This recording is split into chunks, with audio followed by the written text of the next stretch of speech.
రైతులు పండించిన ధాన్యాన్ని ప్రభుత్వం కొనుగోలు చేస్తుందని బాపట్ల జిల్లా ఇన్ఛార్జ్ మంత్రి కొలుసు పార్థసారథి అన్నారు. జిల్లాలో ఆయన పర్యటించారు.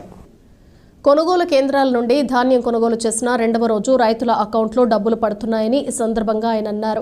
వరి కోతలు ఇంకా స్పీడ్ అందుకోలేదని ఇప్పుడిప్పుడే స్పీడ్ అందుకుంటోందన్నారు. రాబోయే రోజుల్లో కూడా రైతులు పండించిన ప్రతి గింజకు కూడా ప్రభుత్వం మద్దతు ధర ఇచ్చి కొనుగోలు చేస్తుందన్నారు. రైతులను ఆందోళనకు గురిచేసే ప్రతిపక్షం లబ్ధి పొందాలని ఏదో జరిగిపోతోందని చూపించడం మంచిది కాదన్నారు.